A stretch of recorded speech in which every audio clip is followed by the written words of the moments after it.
The perfect ending for the 2024 racing season here at the racing capital of the world, the Indianapolis Motor Speedway, has come upon us as the 2024 edition of the Indianapolis 8-Hour has concluded here, and man, was it a show. Let's get into it.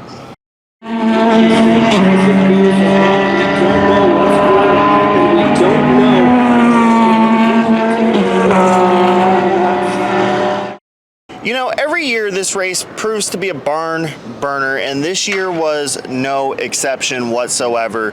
We had the stars, the cars, and a bunch of familiar names from the IndyCar world, names from all over the place, really. And I can't tell you how great this race is every year, and it seems to be on a different level. We were here at the Brickyard just 2 weeks ago for the IMSA Battle on the Bricks, and it was a fantastic race. And I didn't know if this event could really top that, and then it did. So there's plenty of highlights to go over here. There's plenty of things to talk about, but I think the first most important thing is the battle for the overall victory. That was something special. Yeah, and I mean, no surprise really, WRT looked strong early on, and I mean, last year they won, reigning winners, so kind of figured they'd come in strong, and they came out swinging pretty darn hard. Yeah, absolutely. I mean, last year, if you remember back, they went bolting from corner number 1 and just never looked back. It was not that same scenario this year. They didn't lead at all in the first hour. That actually went to the pole sitting number 10 Wright Motorsports Porsche, but eventually they did get the lead. And then they kind of went on this mid-race tear where they just were the hands-on favorite. It was beginning to look like last year's event. And then cautions flew and shook everything up. What was the battle for 4th and 5th and the win and championship decider in GT World Challenge America ended up becoming the battle for the overall lead between the Wright number 120 Porsche and the DXDT Corvette CR Z06 GT3. And then the race took a different direction where it was Wright Motorsports versus the BMW M4 GT3 from Team WRT, the Shell Powering Progress liveried one. And then it ended up becoming this weird fight on pit strategy, and then everybody kind of ended up back together as the cars are heading back, soon to be to their shipping containers. And then with about 45 minutes to go, the race got turned on its head once again. Samantha Tan really likes burnouts. Yeah, she does. The race really got turned on its head for the final time when the race leading and dominating at that point in the later stages, number 120 Wright Porsche, which I want to note was the only car that could pass the WRT BMWs and then pull away. At one point, they pulled out legitimately over 15 seconds over the Belgian duo. All of a sudden, they get a 5-second time penalty added at the end of the race. Well, where was that WRT BMW at? Just over 5 seconds behind. And then the last half hour of this race really became, can the BMW get within that 5 seconds, or is it not going to? Can it get there? Can it not? And eventually it did, bringing the margin of victory down to just about a quarter of a second, which, by the way, is the closest margin of victory in this race's 5-year history. Kind of final note on that too is that indeed the Wright Motorsports Porsche did cross the line first, but again, by virtue of that 5-second penalty, the number 31 Team WRT BMW M4 GT3 ends up your victor today.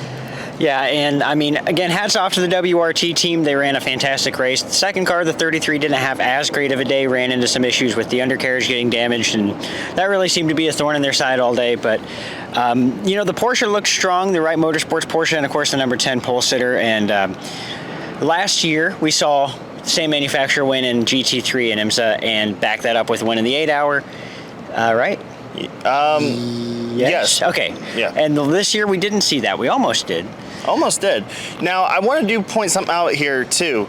We almost had something a little bit unique happen where, and I have mentioned this in the past, and I mentioned this yesterday's video as well, that Porsche has never historically performed well at this race. They've done well in everything but the race, and a lot of the Porsches fell by the wayside early. The pole-sitting Herberth car did rebound after falling to about 18th to actually win the Pro-Am category here. It really was the Wright Motorsport team flying the flag for the Stuttgart brand, and it was not a complete surprise because that team did win here just 2 weeks ago in the same car in the GTD category, and it was almost a curb stomp then as well. Yeah. And one of the drivers that helped pilot them to this on-track victory and overall second place was Lauren Heinrich, who has a thing for racing in green Porsches, because he is actually the one driver that is fighting for the GTD Pro Championship in AO Racing's Rexy.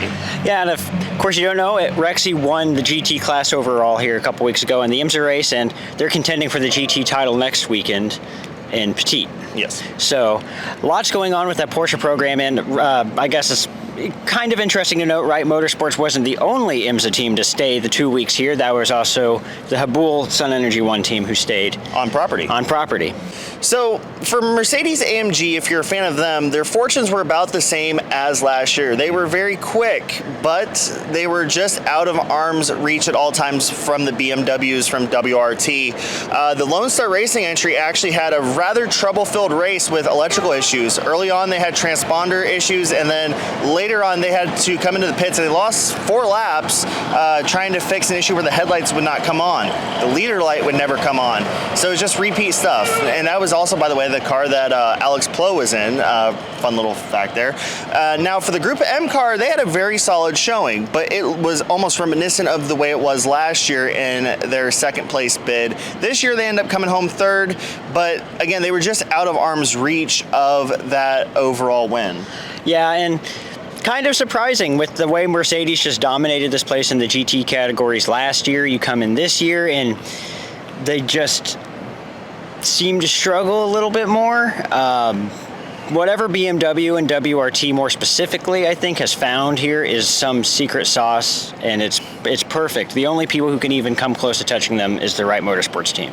So it wasn't all great for the Team WRT team, as well as actually BMW as a whole, as a lot of the BMWs actually had issues, whether it be air filters or the Samantha Tan number 38 entry had an issue with a fuel pump. Likewise for the number 99 entry that was entered in the IGTC class that had IndyCar star Connor Daly aboard. The number 33, this is the car that ended up arriving here late on Thursday. They actually had a diffuser issue arise not once, not twice, but 3 times. And that team ended up retiring the car during the third occurrence of this issue. On the first time they tried to fix it, because it was kind of halfway hanging on. Yeah. They tried to fix it with some racer's tape, very effective. The second time they pulled it into the garage, they tried riveting it, zip tying it. Shout out to the BMW mechanic for this awesome power slide that I hope our editor-in-chief puts on the screen. Bringing more zip ties from the shipping container, but ultimately it was not to be. That car ended up not making it home today. So we're gonna dive into the results and highlights real quick, and then we will sign off of here until 1 week from today, where we will see you in Dallas. So let's go into the results. And WRT goes back-to-back here at the Brickyard with the number 31 Shell powering Progress BMW M4 GT3. After the 5-second penalty for the Wright Motorsports Porsche, they ended up 0.260 seconds ahead, making this the closest finish in the Indianapolis 8-hour. And second, the GT World Challenge America winner, the number 120 Wright Motorsports Porsche 992 GT3R. Third place, the top finishing Mercedes, and second place in the IGTC class, the number 130 Mercedes-AMG Team Grupa M. Fourth place in its final outing here at the Brickyard, the number 93 Racers Edge Motorsports Acura NSX with IndyCar stars Gabby Chavez and Zach Veach aboard. come home fourth and also second in the GT World Challenge America Pro class.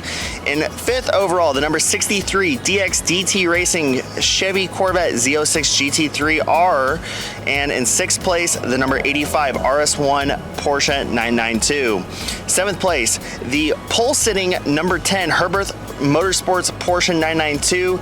They would also claim the win in the Pro-Am class. In eighth, a well-known name to all American sports car racing fans, Turner Motorsports and their M4 GT3 bring home second in the Pro-Am category as well, and third place in the Pro-Am category, and ninth overall, the number 91 Regulator Racing Mercedes-AMG GT3. Rounding out your top 10, the number 163 AF Corsa Ferrari 296. After a very tough beginning of the weekend for them as well, they just didn't show much pace. They ended up getting a BOP break as well. They were never true contenders for the overall win, but they definitely did have a good day overall and a nice recovery. In 11th, the number 28 Pro ST Samantha Tan Racing BMW M4 GT3. And 12th, the number 21 Car Collection Motorsports Porsche 992. And 13th, the Alex Palou driven number 4 Mercedes AMG Team Lone Star. They would round out the podium in the IGTC Pro class. 14th, the number 64 DXDT. This is the Pro-Am entry for DXDT and their Chevy Corvette Z06s. 15th, after causing the final safety car of the day, the other AF Corsa Ferrari 296 would come home. In 16th, after a couple incidents with the wall, the number 61 EBM Earl Bamber Motorsports Porsche 992 would come home. 17th place after a very, very tough day, Flying Lizard Motorsports. They had a couple misfortunes throughout the day, but they would ultimately come back and actually make the finish. Your first DNF would be the number 33 BMW Team WRT M4 GT3. In 19th place, the number 38 Samantha Tan Racing BMW M4 GT3 just come up 1 point shy of securing the Pro-Am Championship in the Fanatec GT Challenge America. In 25th, the number 75 Express Mercedes AMG GT3. This would be the Sun Energy 1 car. They would dominate the Pro-Am class for most of the day, but would end up having a bent axle do them in. 21st place, the Random Vandals Racing BMW M4 GT3. This would be the one with Connor Daly aboard. They would have multiple issues with fuel pumps before calling it a day. In 22nd place, another car that had fuel pump issues would be the 888 Racing number 888, imagine that, Mercedes AMG GT3, and rounding out the field, the number 32 GMG Racing Porsche 992, retiring it pretty early on after having power steering issues. So that's going to wrap up our coverage from the 2024 Indy 8-hour. We definitely want to say a big thank you to SRO for letting us come out and cover this event. However, it's going to be a short layover before we head off to Dallas for the Stampede of Speed. If you like the content that we provided, be sure to hit the like button, hit the subscribe button, follow us on all social media channels, and until next weekend, this has been Mighty Mac.